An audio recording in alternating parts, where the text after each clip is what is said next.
우리 모두가 살면서 마음 깊은 곳에서 진짜 만족을 찾고 싶어 하잖아요. 그런데 왜 그렇게 찾기가 힘든 걸까요? 오늘 이 시간에는요, 바로 이 문제에 대한 티모시 켈러의 아주 깊은 통찰을 한번 파헤쳐 보면서 그 이유와 또 어떤 해답이 있을지 같이 알아보겠습니다. 자, 오늘 우리가 살펴볼 내용입니다. 먼저 행복의 역설이라는 문제부터 시작해서 인간의 보편적인 갈망이 뭔지 알아볼 거고요.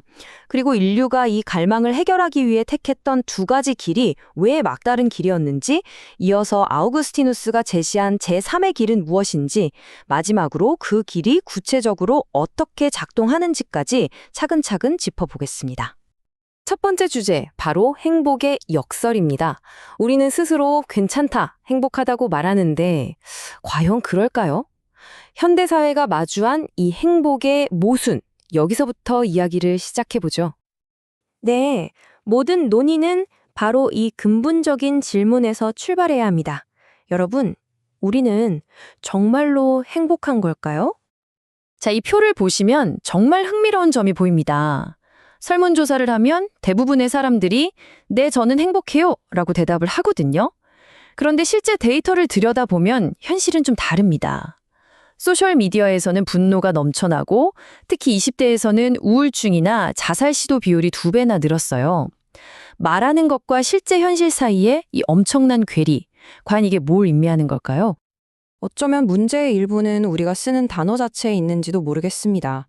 문학비평가 테리 이글턴은 이렇게 말했어요. 행복이라는 단어는 너무 가볍고 마치 유원지처럼 시끄럽고 피상적인 느낌을 준다고요. 우리가 정말로 갈망하는 그 깊은 만족감을 표현하기에는 턱없이 부족한 단어일 수 있다는 거죠. 맞아요. 우리는 그런 표면적인 행복을 넘어서 우리 안에 있는 어떤 더 깊은 무언가를 향한 보편적인 갈망을 가지고 있습니다. 이건 우리가 인생에서 엄청난 성공을 거두더라도 좀처럼 채워지지 않는 그런 종류의 공허함이죠. 티모시 켈러는 이걸 벽난로 비유를 들어서 아주 쉽게 설명합니다. 생각해보세요. 진짜 중요한 건 집안의 따뜻함이잖아요? 사랑하는 사람들과의 관계, 내 삶의 목적의식 같은 이런 근본적인 따뜻함이 채워지면 벽난로가 없다는 사소한 불편함 정도는 충분히 견딜 수 있어요. 하지만 이 근본적인 따뜻함이 없다면 우리는 계속해서 다른 무언가로 그 텅 빈 공간을 채우려고 발버둥 치게 되는 거죠. 그리고 이런 불만족은 오늘날 우리만의 문제는 절대 아닙니다. 고대 로마 시대에 부, 명예, 권력 모든 걸 다 가졌던 시인 호라티우스조차 이렇게 탄식했습니다. 만족하며 사는 사람은 아무도 없다라고요. 좀 더 최근의 예를 볼까요? 작가 신시아 하임이 자기 친구들이 엄청난 영화 배우가 되는 걸 지켜보면서 이런 말을 남겼습니다. 그 대단한 명성이 친구들을 바꾼 게 아니었다는 거예요. 오히려 그들 내면에 있던 문제들을 더 크게 증폭시켰고 그 환멸감 때문에 친구들이 결국 울부짖는 지경에 이르렀다고요. 이 감정 너무나 보편적이라서 전설적인 록밴드 U2의 노래 가사에도 그대로 담겨 있죠. 세상에서 가장 높은 산에 올랐는데 여전히 내가 찾던 그것을 찾지 못했어. 뭔가 항상 정상에 올라도 손에 잡히지 않는 무언가가 있는 듯한 바로 그 느낌입니다. 자, 그렇다면 인류는 역사적으로 이 깊고 끈질긴 갈망에 어떻게 대처해 왔을까요? 지금까지 크게 두 가지 길이 있었다고 볼 수 있습니다. 사회심리학자 조너선 하이트가 이 두 가지 길을 아주 명확하게 구분하는데요. 한쪽은 고대의 방식입니다. 진정한 만족, 그거 세상엔 없어. 그냥 환상이야. 그러니까 욕망을 억누르는 게 답이야. 라고 말하죠. 다른 한쪽은 현대의 방식입니다. 아니야, 행복은 이 세상 안에 있어. 얼마든지 성취할 수 있어. 그러니까 네 열정을 불태워서 그걸 쟁취해. 완전히 정반대의 접근법이죠. 그런데 이 현대적인 방식, 즉 끊임없이 더 나은 걸 추구하는 길이 우리를 결국 지치게 만듭니다.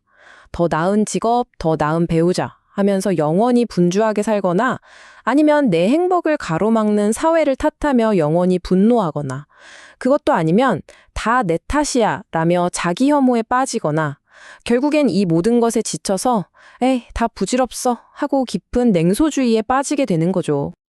자, 이렇게 두 가지 길이 모두 막다른 길이라면 다른 길은 없을까요? 바로 여기서 켈러는 고대의 위대한 철학자 아우구스티누스가 제시했던 제3의 길을 우리에게 보여줍니다.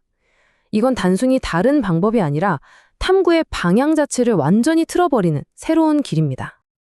아우구스티누스의 삶 자체가 이 쉼없는 탐구의 여정이었어요. 당대 최고의 지성과 쾌락의 중심지였던 카르타고에서 시작해서 권력의 도시 로마로, 그리고 제국의 심장부인 밀라노까지. 그는 세상이 줄 수 있는 모든 것을 맛봤지만 그 내면의 공허함은 조금도 채워지지 않았습니다. 그리고 마침내 그는 이 유명한 결론에 도달하게 됩니다. 당신은 우리를 당신을 위해 만드셨기에 우리 마음은 당신 안에서 안식을 찾을 때까지는 불안합니다. 이게 정말 놀라운 통찰인 게 우리의 이 끝없는 불안함이 없애야 할 버그나 결함이 아니라 오히려 우리를 진짜 목적지로 이끌어주는 나침반 같은 거라는 뜻이니까요. 바로 이 제3의 길은 이렇게 선언하는 겁니다. 고대 현자들, 당신들이 틀렸습니다. 우리를 진짜로 만족시킬 그것은 존재합니다. 하지만 현대인들, 당신들도 틀렸습니다. 그것은 이 세상 안에서는 절대로 찾을 수 없습니다. 고대와 현대의 관점, 그 둘을 모두 뛰어넘는 정말 혁명적인 생각이죠. 좋습니다. 그럼 이 제3의 길이라는 게 구체적으로 어떻게 작동하는 걸까요? 이건 우리가 사랑과 행복에 대해 가지고 있던 생각을 완전히 뒤집어 버리는 아주 새로운 논리를 가지고 있습니다. 작가 C.S. 루이스가 이 아이디어를 아주 흥미로운 논증으로 설명했는데요. 한번 들어보세요. 오리 새끼는 태어나자마자 물에서 수영하고 싶어 하죠. 그리고 물은 실제로 존재합니다. 갓난아기는 젖을 빨고 싶어 하죠. 그리고 젖은 존재합니다. 그렇다면 인간이 이 세상 그 어떤 것으로도 채울 수 없는 깊은 욕망을 가지고 있다면 이건 뭘 의미할까요? 아마도 우리가 이 세상이 아닌 다른 세상을 위해 만들어졌다는 가장 강력한 증거가 아닐까요? 이 길은 욕망을 억누르라고 말하지 않아요. 오히려 사랑의 순서를 바로잡으라고 말합니다. 이게 무슨 말이냐면요. 예를 들어 내가 하나님을 가장 첫 번째로 사랑하게 되면 내 자녀를 덜 사랑하게 되는 게 아니라는 거예요. 오히려 그 반대입니다. 내 자녀에게 너는 내 모든 기쁨의 원천이 되어야만 해 라는 그 엄청나게 무거운 짐을 내려놓게 해줌으로써 비로소 자녀를 더 자유롭고 건강하게 사랑할 수 있게 된다는 거죠. 이 아름다운 비유가 이 길의 핵심 원리를 잘 보여줍니다. 황제가 변장을 하고 양아들의 엄청난 빚을 대신 갚아주죠. 아들의 사랑은 황제의 요구 때문에 생긴 게 아니었어요. 아버지가 보여준 그 놀랍고 희생적인 은혜에 대한 자연스러운 반응으로 터져 나온 거죠. 사랑은 억지로 만들어내는 게 아니라 먼저 받은 사랑에 대한 응답이라는 겁니다. 바로 이 지점에서 결정적인 차이가 드러납니다. 보통은 이렇게 생각하잖아요. 내가 하나님을 열심히 충분히 사랑해야 구원받을 수 있다. 이건 말하자면 사랑이 구원의 수단이 되는 거죠. 그런데 켈러가 제안하는 방식은 그게 아니에요. 순서가 완전히 반대입니다. 먼저 구원을 받았기 때문에 그 결과로 비로소 우리가 진정으로 자유롭게 하나님을 사랑할 수 있게 된다는 겁니다. 사랑이 구원의 결과가 되는 거죠. 정말 엄청난 관점의 전환 아닌가요? 마지막으로 C.S. 루이스의 이 말은 우리에게 깊은 여운을 남깁니다. 천국을 겨냥하면 세상을 덤으로 얻을 것이다. 하지만 세상을 겨냥하면 둘 다 얻지 못할 것이다.